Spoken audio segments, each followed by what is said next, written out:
chief of the Civil Rights Division in the Department of Justice, and yet Congressman Keith Ellison, the Bernie Sanders supporter, member of Congress from the 5th Congressional District of Minnesota, the first Muslim American elected to Congress, the first black person ever elected in the state of Minnesota to go to Washington.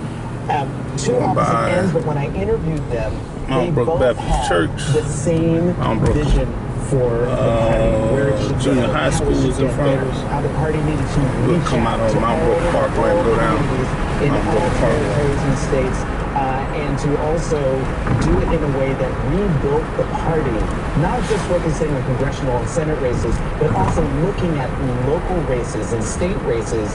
And what we saw there, I thought, with Tom Perez, and that I think masterful move. Did he get the notes? I think he hit the notes. I think he did the right thing by calling on, by acclamation, to make Congressman Ellison his deputy as a way of bringing the two sides together. Now, here's the challenge that they're going to have. Despite the kumbaya that they showed there on the stage, and which I think is genuine, in the interviews that I did at 2 o'clock, I was actually surprised with the interviews that I did with Jane Klepp, the chairman of the Nebraska Democratic Party, and with Jeff Weaver, Bernie Sanders' campaign manager for his presidential run. To listen to the two of them, we could have sworn we had gone back to February 2016, the middle of the Democratic primary race between Bernie Sanders and Hillary Clinton. And as we all recall, there was a lot of tension and a lot of animosity between those two sides. And given what Outside 12 just reported in terms of what happened in the room, the kumbaya from those two men, Ellison and Chairman Mount Brook Parkway, they're going to have a tough time, I think, bridging that divide between those two seeming opposite ends of the party. I want to see how Bernie Sanders plays a part of that. I also want to bring into the conversation Jamie Harrison, South Carolina Democrat, also was in the running here to become the next chair. Tell us, what do you think here, Jamie? What's your thought about how the vote ended up?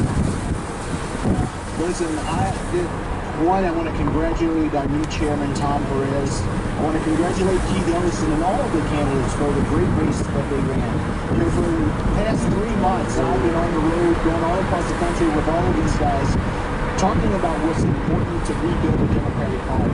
And this is a big moment for us. I'm so proud of Tom when he stood there at that microphone and offered the deputy chair position to Keith. I think it's a wonderful move about bringing the party together. Today is about unity. Dr. James Andrews' house. And that was just a great move by Tom Perez. Jimmy, what will Unity Sunday look like? Well, Unity Sunday, Sunday won't be the day in which we rest in. We got a lot of work to do. Yeah. And so I'm sure Tom, I'm sure Keith, and myself, and many others will start to work to put together the plan to rebuild our Democratic Party. And there's a lot of work that we have to do to push back against Donald Trump and the legislative Congress, and to put out our positive agenda for America. You pulled out your support behind Perez, Tom Perez, the new DNC chair. But we just want to, again, the vote came out, the second ballot. Tom Perez, a former labor secretary under the Obama administration, now the new chair of the DNC. Keith Ellison, the new deputy to Tom Perez. Jamie, he mentioned, at least in his remarks after he made it to the microphone,